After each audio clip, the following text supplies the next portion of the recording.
En pilates, il y a un élément déterminant, c'est le centre. Qu'est-ce qui se passe entre le bassin et le bas du ventre?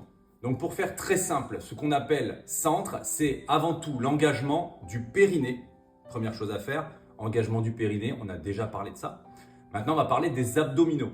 Les abdominaux, on en a 3 couches pour faire simple. On a des abdominaux visibles, des grands droits, des muscles qui fonctionnent un peu comme des bretelles, c'est-à-dire qu'ils partent des côtes jusqu'au bassin, au niveau de la symphyse pubienne, et ils permettent de s'enrouler vers l'avant lorsqu'ils se contractent et qu'ils se raccourcissent, ils rapprochent les côtes du bassin. On a une deuxième couche un petit peu plus profonde, des muscles qu'on appelle les obliques, qui permettent des torsions de l'abdomen. Donc eux, ils interviennent dans tout ce qui est mouvement de rotation et quand ils agissent en synergie, ils permettent aussi de s'enrouler vers l'avant.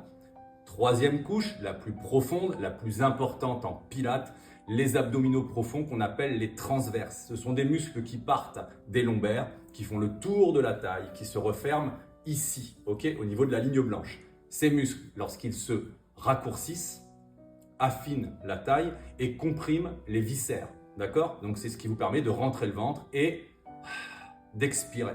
Donc forcément, en contractant son périnée et ses abdos profonds, on se gaine au niveau du centre.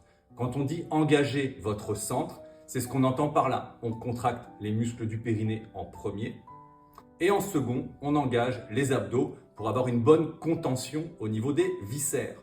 Mais alors du coup, comment on respire? On respire ici, dans les côtes, d'accord?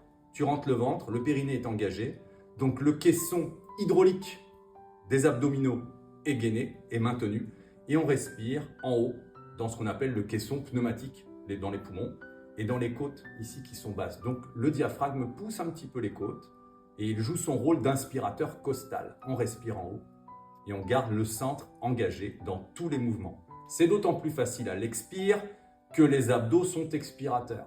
Mais le plus difficile en pilates, c'est de garder le périnée et les abdominaux contractés à l'inspiration. Ça, c'est plus dur.